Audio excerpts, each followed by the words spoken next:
I'm Steve Gilman, and this is Brand Story, where we help you build stronger, more sustainable brands by sharing insightful conversations with brand leaders, marketers, and professional storytellers. My guest today is Laura Grover. Always meet a client where they are, make sure they're well educated, and really know their internal office dynamics and politics as well as they do, and build that relationship so that you truly become a partner and not just a data vendor. Welcome to Brand Story. I'm your host, Steve Gilman, and my guest today is Laura Grover. Laura is a veteran market researcher and has worked at Nielsen Initiative and is now Senior Vice President, Head of Client Solutions at EDO. EDO measures the impact of TV advertising on consumer behavior. It's a platform that tracks how TV ads trigger immediate engagement and shifts in behavior, like increased online searches or website visits. Hi, Laura. Welcome to Brand Story. Hi, thanks for having me. Excited to be here. Yeah, I'm really glad to have you on. And I know your schedule is crazy, and I'm glad we finally were able to make this happen. And thank you for being here today. So I think for our audience, we have a ton of marketers and C-suite leaders that listen in, but I don't think most of them sit around thinking about TV measurement in this day and age. Some, if they're media buyers, some are familiar. So I think this will be a really good learning experience for everyone, me included. I think I have people here on staff that totally understand what you all do. And then there's me. I kind of get it. So let me just start out by asking you, in your career, you've worked at Nielsen, you've worked at a lot of measuring companies. What's the best advice you've received about marketing measurement? I think one of the best pieces of advice, and I've worked on more of the partner vendor side. I've never been client side. And advice that I've gotten early on was to always meet a client where the client is. It's very easy as the expert in what I'm doing to jump to, here are these super advanced applications and ways that we can work together.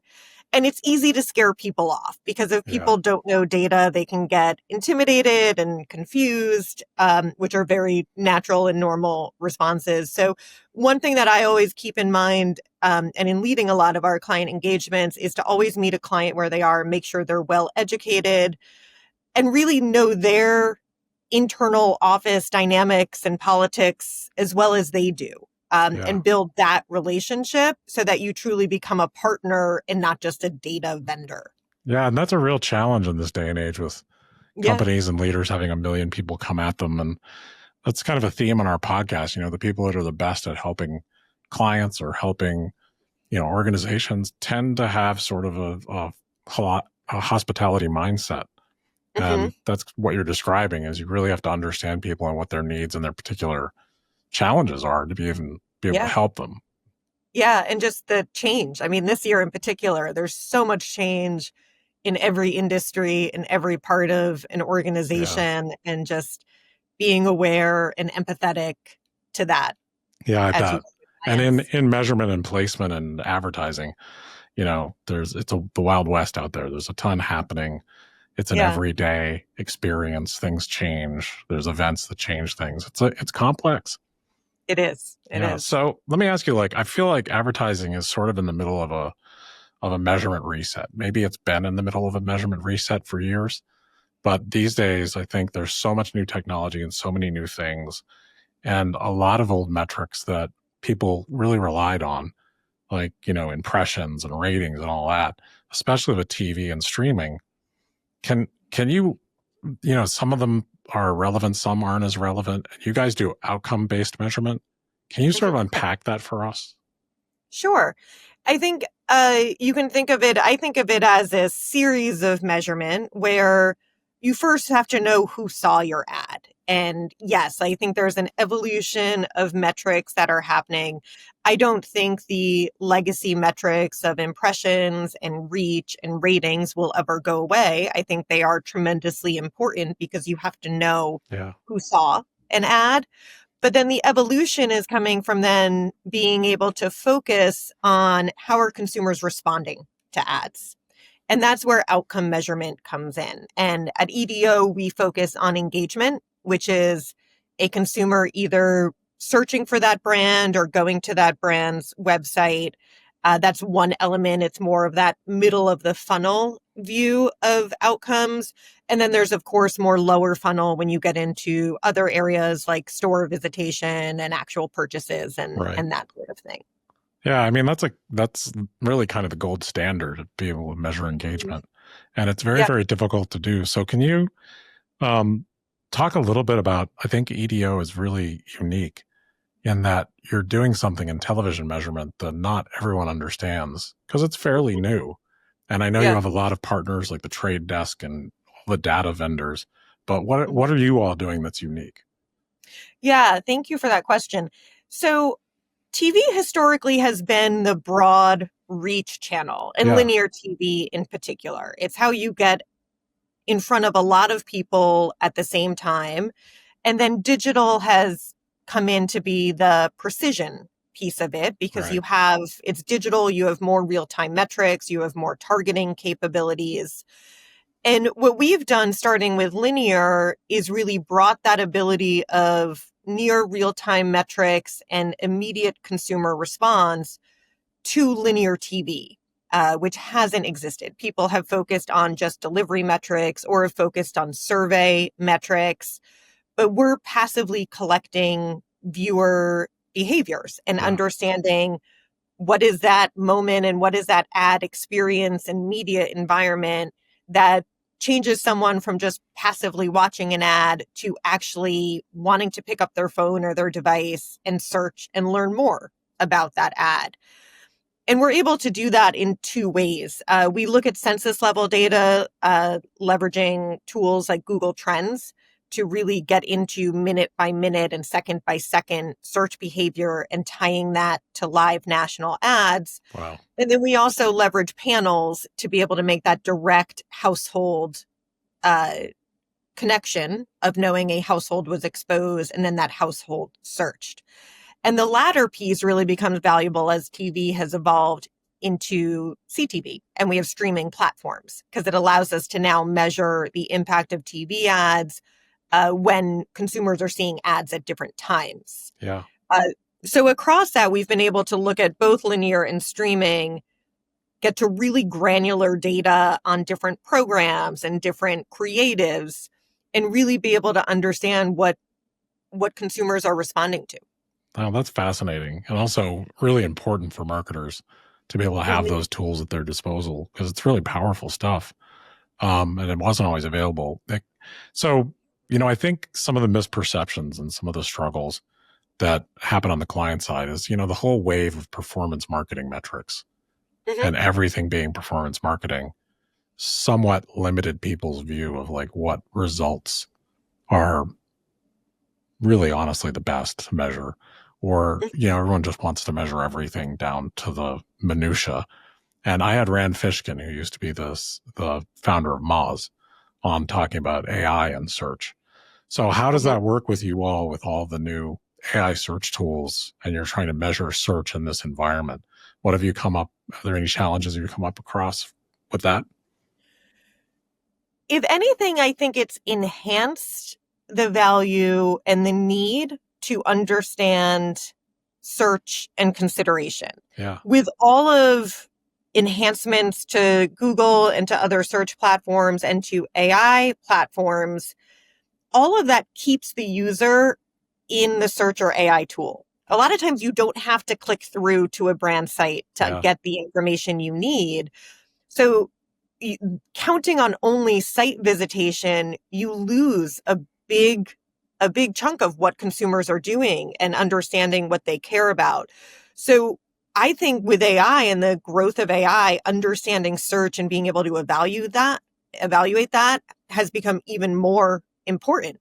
There was some statistic, I forget who it was, but it was saying that like 80% or something of search behavior stay in the search platform. Yeah, they do. There's no need to go beyond that. So with the evolution of AI, I think search is becoming a more and more necessary and important metric. Yeah, and that I think some leaders are aware of this, but some don't realize that the site visit isn't quite the most powerful metric that they used to think it was, and that it's the engagement with the information, whether that's on the platform, on the search platform, or somewhere else, not just if someone came to your site. Exactly. And the site metrics are really important. They always will be, Sure. because you understand your visitation, you understand the consumer journey and where there's conversion and where there's drop off. I would say the other really valuable piece of search data is that we can look at everything. So we can look at a brand when we can look at competitors, and you can learn from your competitors. And understand where you stand. And where one of the interesting things that we found is that there's a really high relationship between share of search and share of market. And that share of search is actually a leading indicator of changes in share of market.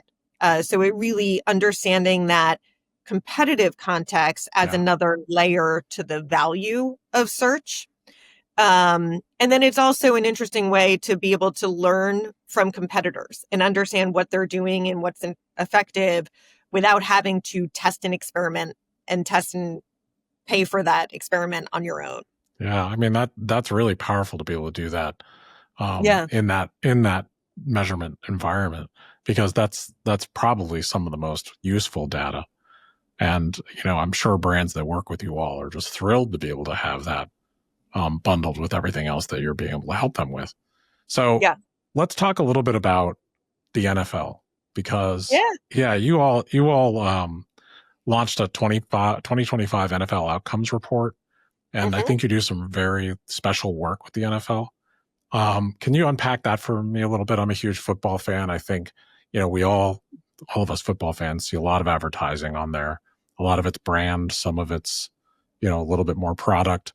How are you interacting with the NFL, and how are the measurements, and how's that all work? Yeah. So we do a lot of sports measurement. Yeah, it's really important to all of our clients on both the publisher and the brand side. It's where there's obviously a tremendous amount of investment. EDO tracks every national NFL ad and measures creative, placement, and talent performance. What we found is that in general, NFL ads were 19% more effective than the average TV ad during the regular season last year. 63% more effective during the playoffs, and then 243% more effective during the Super Bowl. Wow. So it is a great environment when we've worked with clients and actually have their cost or their CPM data. Even though it is a higher CPM, it typically is worth that additional investment. It pays for itself and more. Some of the interesting things we've seen with the NFL is obviously there's been a lot of changes in how people can view the NFL as it moves to more streaming platforms. And we've been partnering with the streaming platforms, and we have syndicated coverage where we can measure without partnership with the platform. But what we've seen to date is that, especially when it's new on a platform, really high engagement rates, which is obviously you've people very invested in watching the game if they're seeking out a new platform to watch it.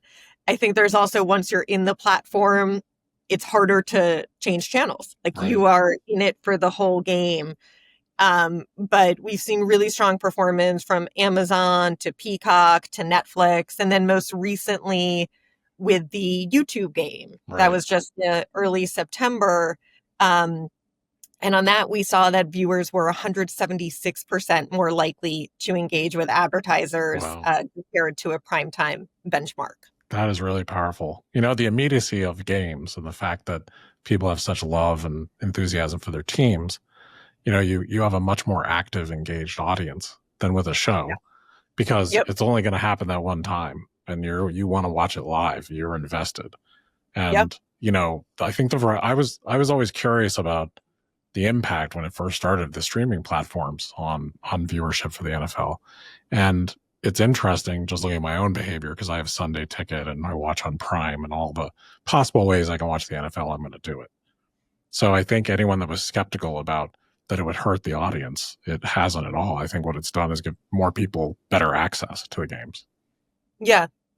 And this, I mean, YouTube had great ratings, and it was the first time there was no paywall. Yeah. You know, you could go in and anyone could watch it. And I think a lot of people are very familiar with the YouTube platform in general. So it wasn't learning a new platform to watch it. Yeah, I think that's fascinating. And, you know, obviously you all are involved in all sports because the passion and the viewership for basketball or baseball or any of these are very, very high. Yep. There was I think you wrote something, an article about gender equity and ad effectiveness about women's sports. And, you know, I started to look through that and it was really fascinating because I think that's a passionate, growing audience that's very committed to watching those games. They're not as big as the NFL, maybe, but when you have that engaged or that passionate audience, you know, that is a great play for brands. So can you talk about that report a little bit and the outcomes for brands that are possible with women's sports? Yeah, I'm really excited with the work we've been doing with women's sports. And we started really becoming keyed into it a few years ago. Obviously, March Madness 2 years ago with Caitlin Clark. And really, that's when the headlines began to really be taken over by the women's athletics. And we saw it in ratings. We saw it a lot in the ad performance. Overall, we've seen that ads during women's sports drive 40% more impact than primetime spots. Wow. And it's been, I think, a really good environment for new advertisers to find that white space and step in. Brands like CarMax and Ally Bank are finding their home in women's sports and have had really strong performance, whether it's basketball or the women's soccer leagues. But we've seen strong performance from a lot of big brands and a lot of newcomers as well. A lot of new retail brands like Biore and Skims have done really well in women's sports as well. That makes sense. I mean, the barrier to entry is probably lower, and you know, the audience is a little bit more fresh for the advertisers, and you're going to get brands that aren't the huge big guys being able to advertise there. And you're probably going to get a really nice engagement rate with that environment as well. Absolutely. And then we also see it from the talent aspect as well. Like Caitlin Clark has been in a lot of ads. Right. Her ads for State Farm do similarly or better than a lot of the football stars that are in the State Farm ads. I bet. And what we see across women's and men's sports is that you also have that contextual relevance that when these ads are in sports games, they do better in terms of the amount of engagement they drive. And then when it is the stars team playing and they run that ad during the game, there's even an extra additional boost on top of that. I bet. You know, the fans show up and they care about, they have a certain amount of relationship with the players and they're very passionate about their stories. And, you know, it's a really powerful place to market. So do you have any other, you know, I wanted to just ask you sort of an open-ended question about any other examples or anecdotes about how well this type of measurement works for clients, whether you can mention the names or not. But EDO is working with some really incredible clients. Do you have any particular, you know, efforts that you're super proud of or you think we should shine a light on? Yes. I mean, we have lots of examples. One of our big focuses this year has been around programmatic advertising. We're working with the Trade Desk, with Chalice, with others. And that's been really interesting because our data is being used in different ways. It's being used to fuel the targeting that the programmatic platforms do, and then also as proof of performance measurement post-campaign. And then in-flight campaign optimizations as well. So we're being used in different areas. We've done some really interesting work with Chalice where the focus has been on DMA optimization. And CTV and programmatic are just such a great platform where you can really bring together the geo-targeting capabilities of TV. The geo-targeting capabilities of digital with the reach of TV. And it's really the best of both worlds there. And the work that we've done with Chalice and optimizing to DMA we've seen 15-point increases in engagement based on being able to target in that way. So we're doing that on an ongoing basis for their campaigns and have seen really great performance for that. So programmatic is definitely one area that we're excited about. Another area where we've done really interesting work that we're passionate about is around finding that intersection between creative and media. Yeah. It's what we're hearing across the board right now is that budgets are tight. There's a lot of uncertainty. There is not additional money. So the conversation we're constantly having with our clients, even more so than usual, is around how do we do more with what we have? And we have a tool, creative rotation optimization, which is geared to do that. It's geared to say, you have this investment. A lot of this you're locked into because you bought it in the upfront and you've made these commitments to the networks on how much you're going to spend with them. And you have these creatives. And what we have found is that different creatives respond, or consumers respond differently to creatives in different environments, which makes sense because different programs have different audiences and different things are going to resonate with them. Right. So we've worked with clients on how do we find the right matching, that matrix of creative and networks, and where is performance strong in those crosstabs, and able to move creatives around in the footprint of your campaign to maximize performance. We do this with several clients. We have one example where we worked with an online education company and were able to improve their performance by over 20%. Wow. Just by shuffling where their creatives were. Sure. So that's been an exciting area too,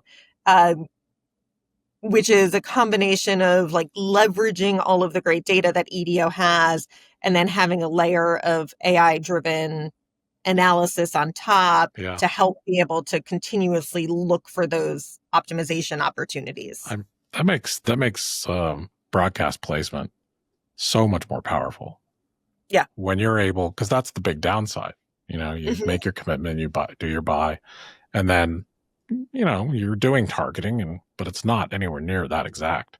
So being able to mix creative for the people that it's intended, or for new audiences, for more audiences that are a little bit more engaged, you serve them a different message. That's like a game changer for that type of advertising. I'm not surprised you've had a lot of success with that. Yeah. We really like when clients want to go down that path. Yeah. Everybody wins. I bet. That's a big deal. Yeah. I hope anyone listening really heard that, because that is an extremely powerful way to put together the strengths of programmatic with the strengths of mass media broadcast. And I think that overcomes a lot of the objection that I hear from clients when they're thinking about these kind of buys, because it is expensive. And that gives you a lot more control. Right. The objections you hear are the cost. Yeah, the cost. Yeah, of that kind of media, the cost without the ability to target like that. Right. So it's like it's very powerful to be able to do that. Yeah. The other area of that where we coach our clients on is sometimes the creative you want to come back to is one that aired a few years ago. Yeah. Right. And to pull one of those greatest hits off the shelf, bring it back. It can still be really powerful, and consumers will engage with it. Yeah, that could be really powerful for so many brands, because that way you're not just chasing the new thing, because some of those messages will still resonate with certain audiences really well. Yeah, exactly. That's so cool. Yeah, you guys are doing some really amazing work. So in all the measurement work you've done from Nielsen to now at EDO, what's something that you've changed your mind about that you used to, think you were certain about, and now it's just completely different? Everything? That's an interesting question. Probably everything. Yeah.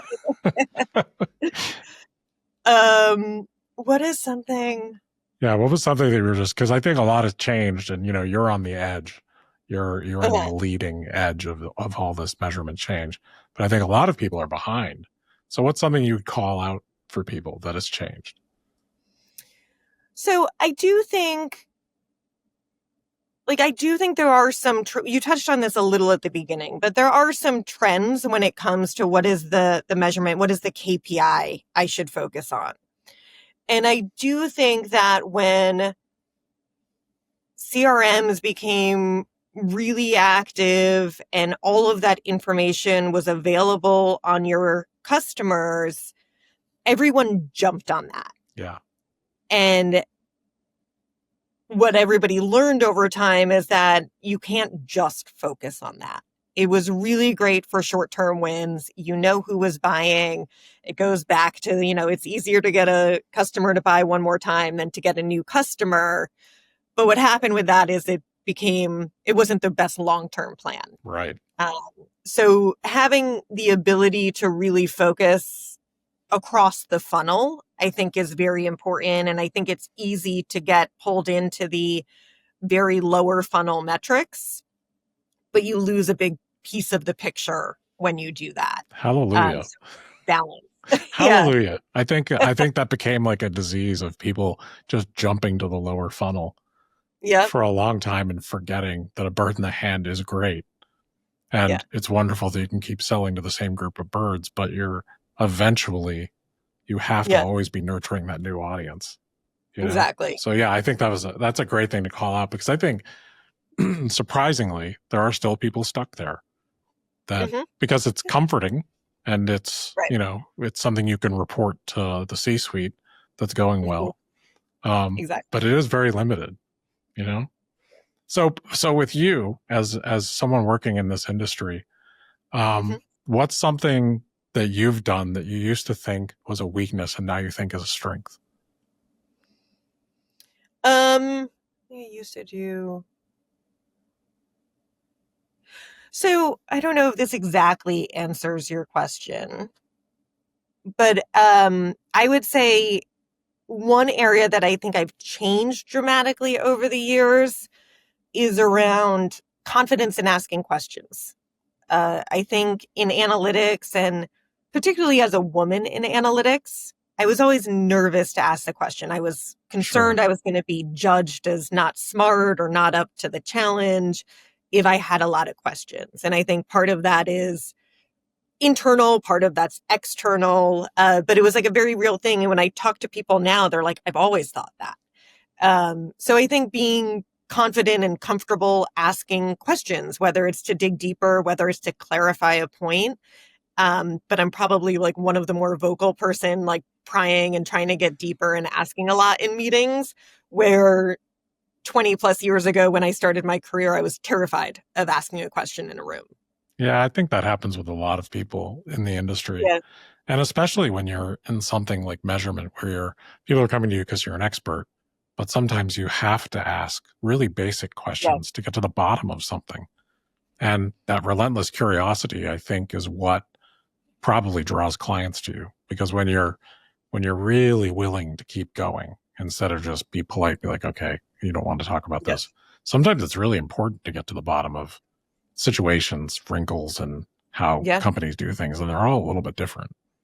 Yeah. And I think curiosity is probably the biggest trait of someone who's going to be successful in analytics and research. Like if you're not curious, like you're not going to cut it. Yeah. I think that might go for our whole industry. Yeah. So this is a question I always ask people.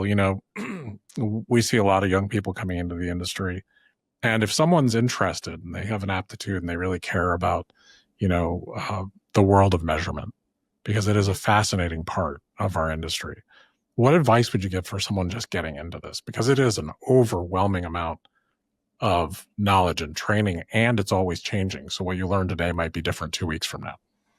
Yeah. I think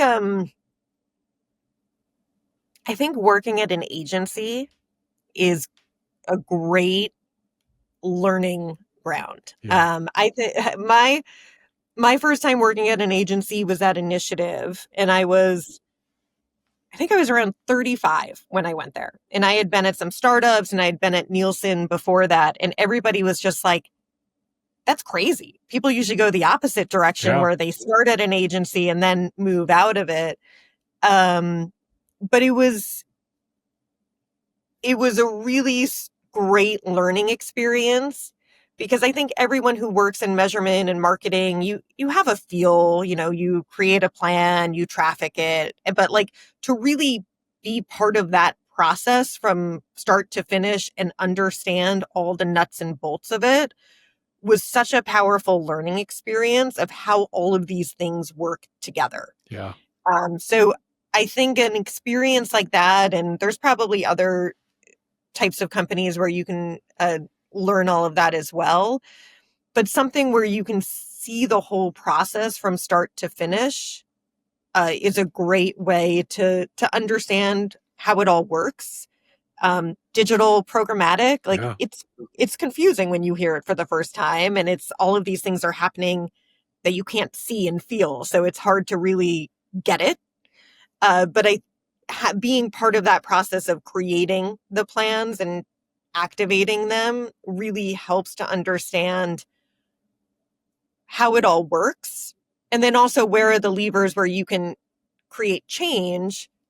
And then later, like, how do you tie measurement to those levers? Because if you do really cool research and people are like, I can't do anything with it, then it's just going to collect dust on a shelf. Yeah, I think that's a great perspective. Even for anyone that's just, maybe not for starting out, but they're working in a segment of the marketing or brand world, is that, having experience where you're collaborating with other teams for real, really is interesting, because a lot of times there's this very linear way that things get made and then placed. And, talking to someone in measurement while you're still doing creative, or you having some experience around creative, I bet informs the questions you ask now. Of course. And, I think that being well-rounded and having experiences in different parts of our industry just makes for people who are better at measurement, because it's easier for them to relate to not only clients, but marketers and agency people and the whole thing. Yeah. And even just like the term measurement, it could be so many different things. Sure can. And I do think you somehow, like, you're a data measurement person, and people think you know how to do market mix models and know how to set up a survey and know how to do site analytics, and they're all very specialized and very different, but they do kind of get grouped together in this kitchen sink of measurement or analytics, which is another reason why I really value the agency experience, because you do learn, you become a generalist of sorts, which is a really, I think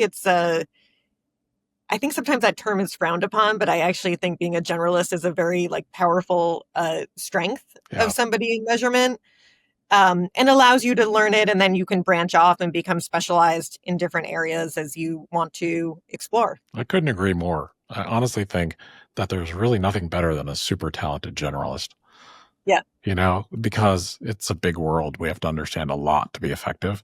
And sometimes our desire to specialize, or people, really push people to specialize, makes them miss, the big picture. So in your role, trying to help people do really good quality placement and measurement, the fact that you're well-rounded and all this other parts and aspects of the industry is just going to help you be more effective.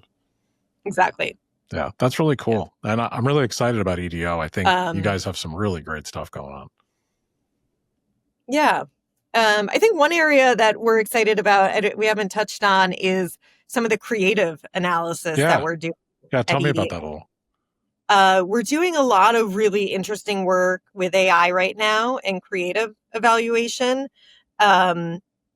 Our company uses Gemini, so we've been focusing on that. And even in the last few months, the capabilities of Gemini have really broadened, where we're able to parse different creative messages and attributes, very, very automated, very seamless, and then be able to tie those to our robust database of outcome measurement.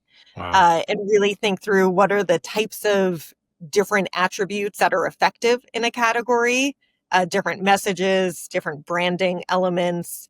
So it's been a really fun application of AI for the team to experiment and figure out how to do that. And we're starting to roll that out at scale.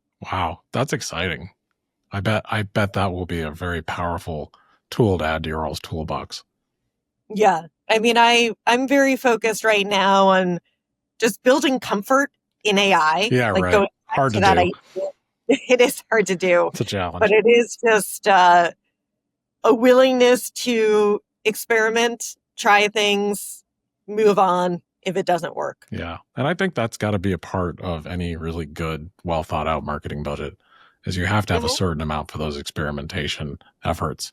And if you're not trying that kind of thing, if you have a good partner like EDO and you have the opportunity to try something like that, you absolutely should, because you don't know where it's going to take you. Half the stuff we do now was the experiment of yesteryear. So, it's really important. So are there any parting thoughts? I'm gonna let you go. I've had just a great time talking with you today. Do you have any parting thoughts about anything you want someone to know about EDO that they wouldn't? Because I think a lot of people in our audience might not have been familiar with your all's company before they heard this episode today. Yeah, I think the parting thought, we touched on it a little bit in the beginning, but it is that outcomes are a new standard of measurement for all channels, including TV. And you can have those investment grade metrics on your big TV investments. So you can dive into those investments knowing that you'll know what works and how to improve and optimize along the way. Yeah, the one thing I'll give you all a plug is there's a lot of players that do this, and some of them are more experimental. Some of them are good at it. I really think you all are one of the top organizations doing this. So Thank you. Yeah, absolutely. So if anyone listening out there that is intrigued by this discipline or needs it, which I think pretty much any advertiser does, look up EDO. We'll have links to the company on your episode page. And thank you so much for being here today. This was a fascinating conversation. This isn't exactly where I spend my time. More on the brand side, but I know my people here that do placement and do measurement are probably going to love this episode, and so will a lot of our listeners. Oh, great. Thanks for having me. Yeah, it was a blast. Thank you so much. Want to hear more inspiring stories? Subscribe on your preferred podcast app so you don't miss an episode. And if you like what we're doing, please rate, review, and share. It's the best way to support us. Thank you for listening to Brand Story.